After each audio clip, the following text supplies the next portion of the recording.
Ton bilan de la journée du 15, donc là, il y avait le retail sale et l'unemployment claim, plutôt inférieur aux attentes, donc moins de chômeurs, a priori. Donc là, ici, ça c'est les nouvelles, du jour. Earnings, il y avait aussi les earnings de Walmart, donc peut-être que ça a eu un effet. Donc la clé ici, c'est une nouvelle bien accueillie, puis open house, respect des niveaux de 14h30 globalement. Donc là, il faut passer à Charny, en fait. Là, on est vraiment dans le mode, easy mode du marché, en fait. Là, c'est vraiment les moments où faut pas se compliquer la vie. Ici, un truc important, c'est en fait, il faut que j'apprenne à choisir là où les signaux sont les plus simples, en fait. L'indice qui montre les signaux, le plus grand nombre de signaux convergents, en fait. Ça, c'est un truc très important sur lequel faut que je commence vraiment à m'attarder. Et aussi, rappel, bon voilà, invalidation, validation, ça reste des probabilités. C'est pas parce que j'ai eu une bonne série que, il faut que j'oublie mon système. Donc ici, pas de signal, ici pas de signal. Ici, j'ai quand même un signal, j'ai un marteau et puis il est complété, donc ça je peux acheter, c'est du bon sens, c'est pas un top signal, voilà, c'est pour ça que je le mets en orange, mais ça reste un bon signal d'achat.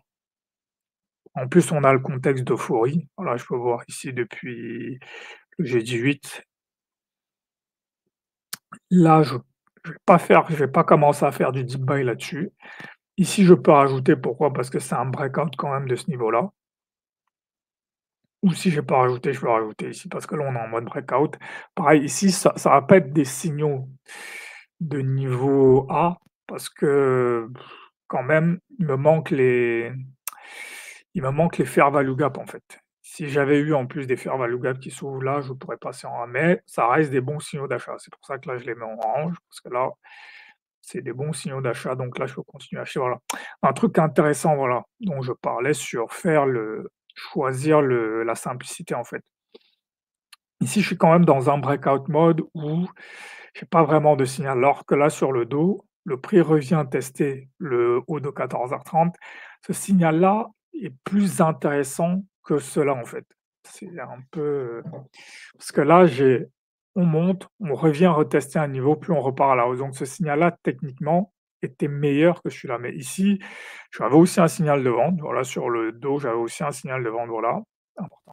Et que, bah, tous les signaux peuvent être validés, invalidés. Donc là, hausse sur AJP, on va tester AJP. En plus, ici, j'ai quand même le TXY qui baisse. Donc là, c'est pas forcément le moment de prendre des signaux vendeurs. Donc là, ça continue à monter. Voilà. À partir d'ici, sur le dos, j'ai un signal, un très bon signal. Pourquoi? Parce que là, j'ai un fair value gap qui s'ouvre et qui est respecté. Donc là, là, je peux acheter en mode signal A. Voilà. Donc voilà, à partir d'ici, voilà, je peux acheter ici, ici, peu importe. Là, de toute façon, il me disait là, le market est en easy mode, faut juste acheter. Donc voilà, ici j'ai un TP Hunter, donc voilà, je peux racheter ici. Voilà, et là, ça continue à monter. Donc voilà, ce qui est intéressant dans cette journée, voilà, ce qui est intéressant, c'est de voir, en fait, à quel moment j'ai vraiment un truc que je veux voir, en fait, le moment où j'ai un truc, parce que ça, c'est vraiment un truc, c'est quelque chose que je commence à visualiser, c'est que il y a des signaux, mais à quel moment j'ai vraiment quelque chose qui m'intéresse, en fait. Par exemple, là, ici, j'ai un breakout, voilà, c'est du bon sens, il y a pas de problème. Mais ici, c'est quelque chose de meilleur parce que j'ai une hausse, j'ai un retracement qui respecte un niveau et on repart à la hausse. Ça, c'est beaucoup mieux que ces signaux-là qui sont juste de l'euphorie, en fait. Et le problème, c'est que ça demandait potentiellement de pas rentrer ici, de pas rentrer ici et d'attendre quasiment 1 heure avant de commencer à rentrer ou même là, en fait, de dire: «OK, j'attends en plus le fair value gap pour commencer à rentrer». Donc ça, bon, c'est pas forcément indispensable, mais c'est un truc quand même qu'il faut que je commence à visualiser. Donc voilà, si je regarde le dos ici en M5, ça se voit bien, voilà, on monte ici, on rentre dans ce fair value gap, il est respecté. Là, on commence à construire une hausse.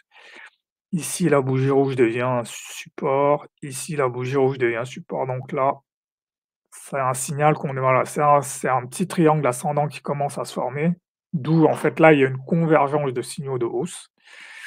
Donc il était plus intéressant en fait d'aller sur le dos. Après voilà, le Nasdaq, il est un peu comme le S&P, c'est juste du breakout mode, voilà, on monte, on monte, on monte, voilà.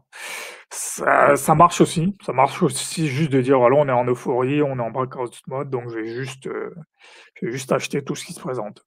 Ça marche aussi. Voilà, là, par exemple, sur le FTSE, on est dans un moment où, par exemple, il vaut mieux ne rien faire, en fait. Déjà, ici, on reste dans l'open range.